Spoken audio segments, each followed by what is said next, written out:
நடிகை கஸ்தூரிக்கு நிபந்தனை ஜாமீன் வழங்கி சென்னை எழும்பூர் நீதிமன்றம் உத்தரவு பிறப்பித்திருக்கிறது. மனிதாபிமான அடிப்படையில் எந்தவிதமான ஆட்சேபனையும் தெரிவிக்காத சென்னை காவல்துறையினர் இதனை அடுத்து தற்பொழுது நடிகை கஸ்தூரிக்கு நிபந்தனை ஜாமீன் வழங்கி எழும்பூர் நீதிமன்றம் உத்தரவு பிறப்பித்திருக்கிறது.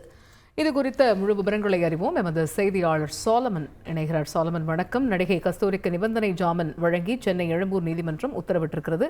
இது பற்றிய தற்பொழுதைய கள நிலவரம் என்ன, விவரிங்க. தெலுங்கு மக்கள் குறித்து சர்ச்சைக்குரிய வகையில் பேசிய விவகாரம் தொடர்பாக நடிகை கஸ்தூரியை கடந்த சனிக்கிழமை எழும்பூர் தனிப்படை போலீசார் ஐதராபாத்தில் வைத்து கைது செய்தனர்.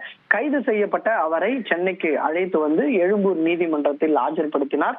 அந்த வழக்கை விசாரித்த மேஜிஸ்ட்ரேட் வருகிற 29ஆம் தேதி வரை நீதிமன்ற காவலில் புழல் சிறையில் அடைக்க உத்தரவு பிறப்பித்தார். அதன் அடிப்படையில் நடிகை கஸ்தூரி புழல் சிறையில தற்போது உள்ளார். இந்த நிலையில இந்த வழக்கு தொடர்பாக சென்னை எழும்பூர் நீதிமன்றத்துல அவரது வழக்கறிஞர் பிரபாகரன் ஜாமீன் கோரி மனு ஒன்றை தாக்கல் செய்தார். அந்த மனுவுல அவருக்கு தனி சிங்கிள் மதர் எனவும் அவருக்கு சைல்டு இருப்பதால உடனடியாக ஜாமீனை வழங்க வேண்டும் எனவும் அந்த மனுவுல குறிப்பிடப்பட்டிருந்தது. அந்த மனுவை விசாரித்த நீதிபதி இன்று மாலை தீர்ப்பு வழங்கப்படும் என குறிப்பிட்டிருந்தார். இதற்கிடையே சென்னை காவல்துறை இந்த மனிதாபிமான அடிப்படையில தங்களுக்கு ஜாமீன் வழங்குவதில் எந்த விதமான ஆட்சேபனையிலும் தெரிவித்திருந்தனர். அதன் அடிப்படையில தான் இன்று விசாரணையை விசாரித்த நீதிபதி அவருக்கு நடிகை கஸ்தூரிக்கு நிபந்தனை ஜாமீன் தற்போது வழங்கி உத்தரவிட்டுள்ளார்.